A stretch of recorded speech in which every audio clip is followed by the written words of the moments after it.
Pichincha Universal, generando noticias. Vamos a iniciar de inmediato un diálogo con Katiuska King, economista, docente de la Universidad Central del Ecuador. Hoy, casi con seguridad, el gobierno nacional enviará el paquete, para algunos el paquetazo, de medidas económicas para el análisis de la Asamblea Nacional.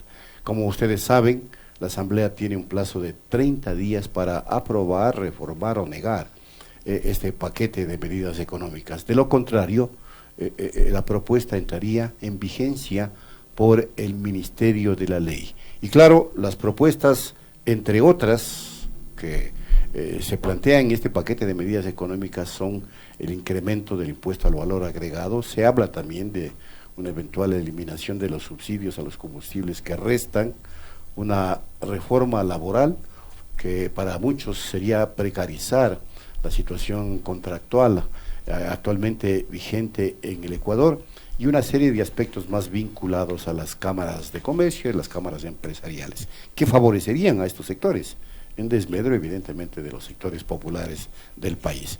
Sobre esta base, economista, muy buenos días. ¿Cuál es el análisis que ustedes como técnicos tienen? Buenos días a la radioaudiencia y a ustedes por la invitación. En primer lugar, bueno, las medidas todavía no han sido anunciadas y sobre lo cual me puedo pronunciar es sobre lo que se ha venido haciendo en los últimos 2 años y principalmente sobre las últimas emisiones de bonos que se han realizado. ¿Por qué me remito a esto? Porque nosotros estamos con un acuerdo con el Fondo Monetario firmado y este acuerdo se llama Acuerdo de Servicio Ampliado. Durante 3 años el Ecuador, si es que cumple determinadas compromisos en dicho acuerdo, recibirá cierta cantidad de dinero. Lo importante a notar es que la cantidad de dinero de dicho acuerdo es básicamente muy poco en relación a las necesidades de financiamiento que requiere el país. Y por otro lado, el principal justificativo para dicho acuerdo ha sido el tema de mejorar las condiciones de financiamiento. Y esto es justamente lo que no ha sucedido. Acaban de realizar una emisión por $2.000 millones con una tasa de interés del 9.5%. Muy elevada, ¿no? Muy elevada, y parece que no sorprende a nadie. Lamentablemente. Parece que de alguna manera hacen y deshacen como quieren. Nos hemos acostumbrado, y esto es como, hay 2 tasas, ¿no? Una del 9.5 con 1.400 millones y una de 7.85, me parece, por 600 millones. Pero lo importante aquí a notar es que otro de los elementos para lo cual se justificó el acuerdo de servicio empleado con el Fondo Monetario era que el riesgo país iba a disminuir, y esto no ha sucedido. Y también llama la atención que se deje de hablar sobre que el mayor beneficio que nos iba a traer este acuerdo, que dicho sea de paso, viene siendo promovido desde el año 2016, que el Ecuador necesita hacer un acuerdo con el fondo porque de esa forma va a cumplir o va a hacer mejor sus deberes. ¿Los deberes de quién? Hablamos hace poco, de que los mercados piden una reforma tributaria de aumento de 2 puntos del IVA. ¿Quiénes son los mercados? ¿Qué es esto de la entelequia de que los mercados piden que se aumente el IVA? Y el IVA justamente contradice lo que menciona la Constitución. La Constitución habla de priorizar, en su artículo 300, habla de priorizar los impuestos directos y progresivos. Y el impuesto al valor agregado es un impuesto regresivo.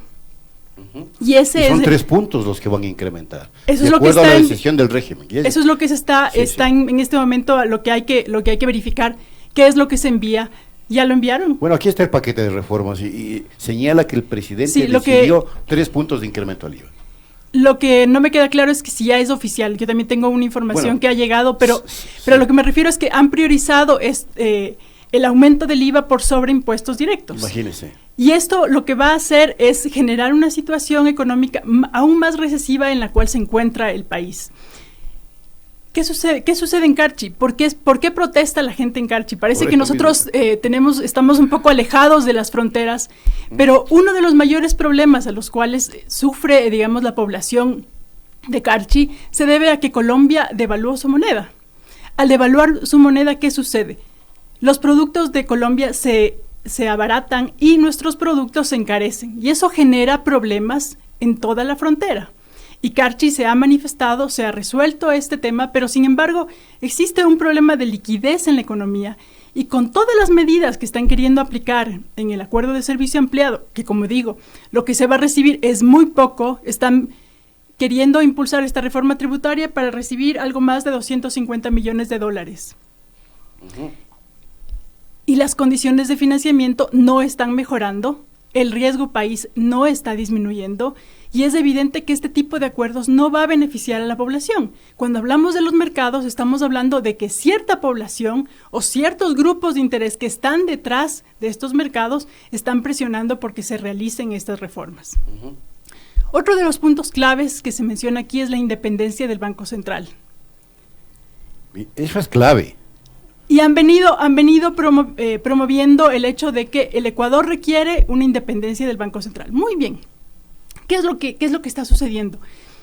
Han privilegiado ir hacia los mercados externos para obtener financiamiento aparentemente más barato y decidieron que no haya un manejo de la liquidez interna. Es decir, no podemos usar recursos internos para financiar ningún tipo de necesidad fiscal. Y si bien es cierto, uno podría criticar y decir, bueno, sí, si es que esto es excesivo, de cierta manera hay que poner ciertos límites. Pero una cosa es poner límites y otra cosa es prohibirlo. Porque si nos endeudamos internamente, el financiamiento va a ser mucho más barato que si lo hacemos externamente. Pero lo prohibieron. Uh-huh. ¿Y qué es lo que quieren ahora? Generar las reservas tan altas, ¿para qué? Quieren llegar a los 12.000 millones. A los 12.000 millones, exactamente. Uh-huh. ¿Para qué? Para garantizar que los tenedores de bonos puedan recibir sus recursos más adelante. La tasa de interés que se está pagando es una tasa de interés de usura, se podría decir, muy alta en relación a lo que ellos mismos estaban diciendo que iba a generar el acuerdo. Entonces, ¿de qué beneficios estamos hablando? ¿Qué le están pidiendo a la población? ¿Con qué cara le pedimos a la gente que contribuya con más impuestos si no sienten que básicamente hay algo que se está construyendo? Se tuvo que esperar ¿cuántos años para que se defina la política económica de este régimen? Básicamente hasta marzo. Antes de eso hubieron 3 ministros y entre los 3 ministros no hubo claridad respecto de qué es lo que se quería hacer. Es decir, durante 2 años, más de 2 años, hubo un manejo de la política económica bastante errático en el que se privilegió un manejo político. Y ahora me van a decir que lo técnico tiene que mantenerse alejado y que lo técnico no puede ser manejado por la política. Señores, pongamos un poco en orden las ideas y un poco en orden los objetivos de lo que se quiere, porque lo técnico es político. Y claramente quien se está beneficiando por estas políticas es algo que no se está mencionando y que sobre todo no se está hablando realmente de lo que está sucediendo. Si uno le pregunta a la gente cuál es su situación, uno se da cuenta que la situación es mala, pero ¿cuál es el mayor problema? Que la gente también se ha convencido de que no hay alternativas y que por lo tanto tiene que aceptar que esto es lo que hay que seguir adelante. Y esto se llama, o de alguna manera lo planteó Naomi Klein en algo que se llama doctrina del shock, donde nosotros tenemos que aceptar que la austeridad fiscal es la solución a nuestros problemas y que por tanto hay que seguir un camino en el cual hay que delegar las soluciones al Fondo Monetario. Esta salida es una salida que lo que hace es que mantiene pasiva a la población y sobre todo le hace pensar que realmente eso es lo que tiene que hacer porque si no, no existe de alguna manera una forma de salir de este atolladero. Y realmente no estamos saliendo de este atolladero. El otro punto que es clave y dentro del paquete de reformas que se está mencionando tiene que ver con el tema laboral. Laboral, que es uno de los aspectos claves, sí, la verdad. Uh-huh. Y en este tema laboral, ¿qué es lo que se está planteando? Se está planteando nuevamente que el problema de la productividad del sector empresarial ecuatoriano tiene que ver con un tema de costos laborales, porque así lo llaman, costos laborales. Y se olvidan de mencionar que hemos estado hablando casi 20 años de un problema de productividad en la economía ecuatoriana. ¿Y qué han hecho al respecto? Pero ahora lo que quieren es mejorar las condiciones para la contratación y que el tiempo, en este caso, de prueba se prolongue. Es decir, que las obligaciones laborales, en este caso, no se mantengan. Habrá que ver qué más lanzan, porque efectivamente no tienen los votos suficientes para aprobar la reforma.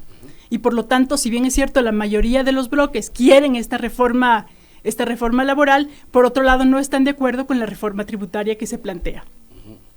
Entonces tenemos lo laboral, lo tributario, y en el centro de todo está lo fiscal, porque se ha mencionado que culpa de todos los problemas que mantiene la economía ecuatoriana es el tema fiscal. Pero justamente lo que sucede en Carchi nos muestra lo contrario. Hay un problema del cual no estamos hablando y que tiene que ver con el sector externo. Yeah. Y sobre ello, ¿cuál ha sido el planteamiento? El planteamiento ha sido ir hacia más acuerdos de libre comercio. Y estos acuerdos de libre comercio, ¿cuál va a ser la ventaja que le va a traer a la gente?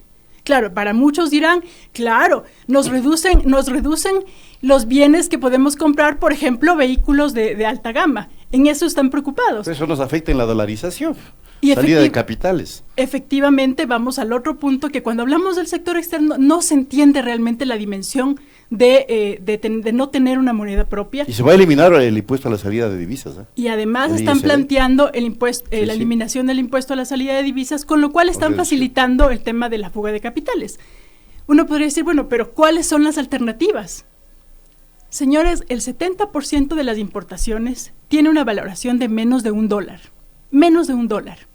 Es decir, el control que se puede realizar en importaciones es enorme. Porque lo que se ha hecho es que muchas empresas están trayendo valores y no están trayendo mercancías y no están pagando el verdadero valor de estas mercancías. Por tanto, en términos de subvaloración de importaciones, hay muchísimo por trabajar. Lo mismo en el tema de exportaciones. Existe un estudio sobre las exportaciones de banano a Estados Unidos y se menciona también que estas exportaciones están subvaloradas con algo que se llama precios de transferencia para no pagar impuestos. En este caso no es necesariamente para no pagar impuestos, sino para no directamente, sino después. Es decir, los precios de transferencia lo que hacen es que establecen un mecanismo triangular para decir básicamente que el valor por el cual recibieron estas divisas es un valor mucho menor del que realmente recibieron. Y lo que están haciendo en realidad es que no están repatriando esas divisas, las están manteniendo fuera.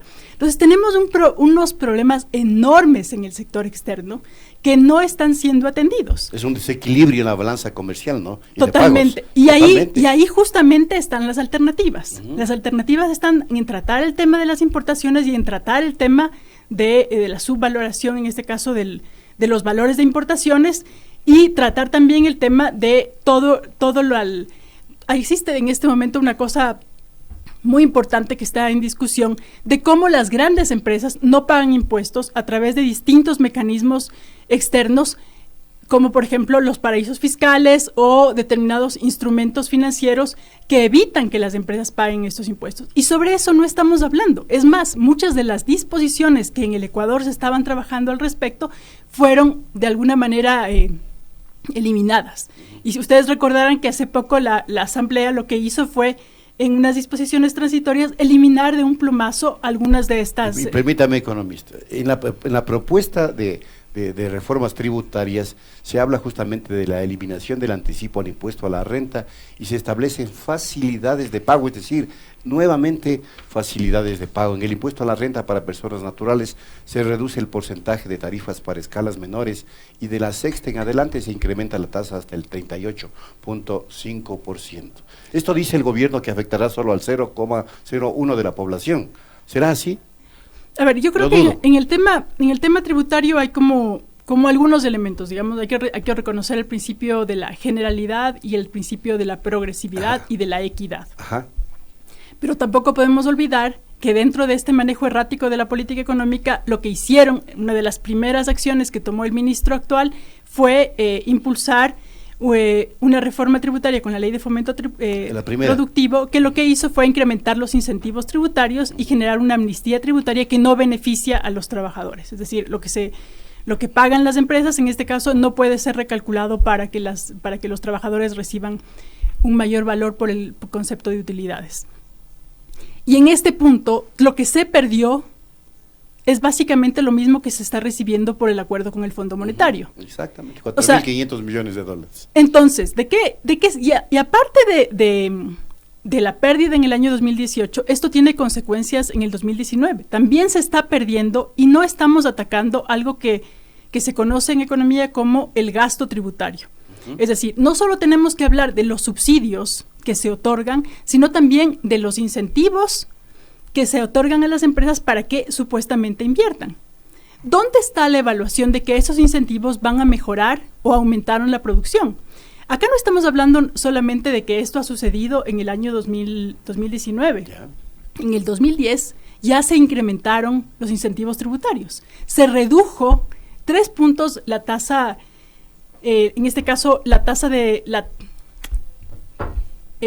tarifa del impuesto a la renta para sociedades. Esto representó 300 millones de dólares. Y sobre eso, ¿cuál es la evaluación que se ha realizado de que estos incentivos efectivamente benefician la inversión?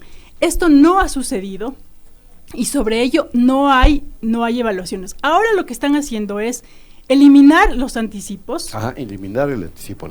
¿Y cuál va a ser en este caso, además de lo que ya se perdió el año pasado, cuáles van a ser en este caso las ventajas de estas nuevas reformas? Bueno, ¿cuál va a ser en este caso? No se pueden evidenciar ventajas. Pero hay ventajas, pero para los sectores empresariales.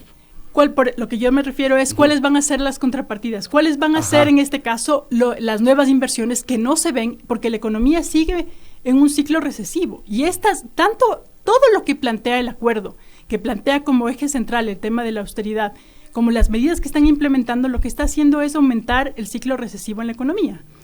Y estas medidas lo que están haciendo es que la gran parte de estas demandas sean pagadas por las clases medias y las clases bajas. Y aquí creo que estamos pensando también que no va a haber protestas, que básicamente las personas van a aceptar como yo lo venía mencionando, en esta doctrina del shock, porque tienen que hacerlo, pero creo que no están teniendo en cuenta que también hay que huir del buen manso, porque el pueblo no es menso. Y el pueblo se va a dar cuenta de lo que está sucediendo. Y no puede haber en este caso una protesta sin propuesta. Sin duda. La propuesta es necesaria para poder generar las condiciones para que salgamos de este ciclo y para no aceptar como dadas estas condiciones y sobre todo que se tenga muy claro de que existen alternativas y que no se están realizando. Mucho más cuando se tiene un espejo que es evidente sobre lo que sucede cuando se implementan este tipo de medidas, en el caso argentino, por ejemplo, porque son las mismas, similares en proporciones diferentes, pero las medidas son idénticas, impuestas por el Fondo Monetario Internacional. Con un agravante, que la economía ecuatoriana es una economía dolarizada. Eso es mucho más grave. Y que eso es algo que no se está tomando en cuenta en todo el sector, en toda la evaluación macroeconómica del país. Ahora, usted señaló algo que me parece importante. Esto tiene que pasar en algunos de los aspectos por el análisis de la Asamblea Nacional. ¿Cree usted que haya la suficiente conciencia en los asambleístas, en el pueblo ecuatoriano yo lo creo que existe, como para negar este paquete de reformas o se va a implementar la estrategia de que entren en vigencia por el Ministerio de la Ley? Bueno, creo que esto es algo que lo vamos a ver en las próximas semanas, pero va a haber tienen un mes, ¿no? Si es que lo envían ahora, tienen un mes. Va a haber básicamente, entiendo que un proceso de negociación, de toma y daca de un lado al otro, porque como digo, sobre ciertas reformas existe consenso, sobre otras no. Y entendería que el gobierno está apostando porque se apruebe por el Ministerio de la Ley, porque no tiene otra forma de que esto se apruebe. Sin embargo, todo puede suceder en las próximas semanas. Habrá que ver cuando ya efectivamente presenten la propuesta. ¿Y en las reformas laborales? En las reformas laborales, precarización del trabajo, etcétera. Como he mencionado, aquí lo que están planteando es básicamente aumentar el tiempo de prueba, que es como lo más importante. Claro, el establecimiento del contrato a plazo fijo, etcétera, ¿no? Y nuevamente están poniendo el eje en que el problema productivo o el problema de productividad en la economía se basa en un tema salarial. Y no están pensando, digamos, en cómo el tener, por ejemplo, mejores salarios también aumenta la demanda y reduce, en este caso, las presiones que puede tener en la economía por no tener suficiente liquidez y porque la economía se encuentra parada. ¿Por qué? Porque no existe no existen los recursos para poder comprar. Y esto lo que hace es que no solo afecta, digamos, a la población en general, afecta también a las empresas, porque si ellas no tienen demanda no pueden vender lo que producen.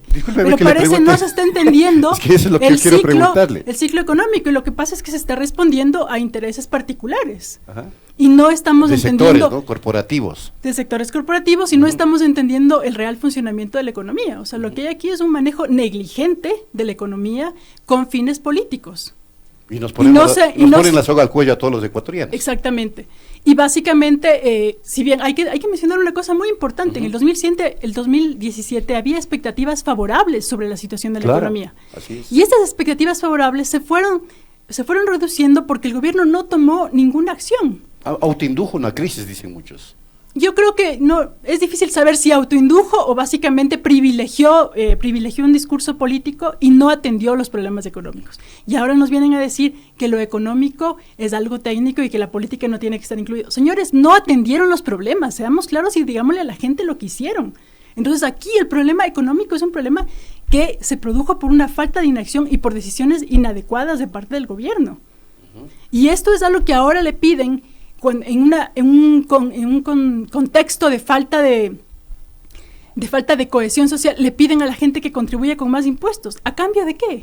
Y la ciudadanía le comprenderá, como dice el vicepresidente Otto Sonnes-Holzner, porque él pidió y hizo un llamado a que se comprenda que nos vienen medidas duras. O tienen que comprendernos ellos a nosotros. A ver, yo creo que aquí digamos, hay un tema también que habrá que plantear de legitimidad, en el sentido de que, bueno, ¿comprender qué? Ajá. Comprender que, por ejemplo, que el Fondo Monetario, que el acuerdo con el Fondo no ha producido los resultados, sí, eso lo estamos comprendiendo. Claro. Entonces, ¿qué nos están pidiendo? Usted nos ha hecho comprender mucho más claramente, inclusive. Entonces, me parece que aquí también hay una cosa donde tenemos que ser bastante críticos y entender, investigar. Hace poco publicamos con otro colega un artículo que se llama Río Revuelto, ganancia de varios pescadores, un tema donde explicamos qué ha sucedido en estos últimos 2 años en términos de política económica, porque de eso se trata, de informarnos y de estar al tanto de que lo que se está haciendo no es lo adecuado, de que existen otras posibilidades. Entonces, yo creo que aquí hay un tema importante donde si bien es cierto está malentendido el tema del diálogo, en realidad no ha habido diálogo, tenemos que hablar de lo que está sucediendo. Entonces, cuando nos piden comprensión, bueno, pero parece que no han escuchado a la gente, o parece que no salen y no saben lo que está sucediendo.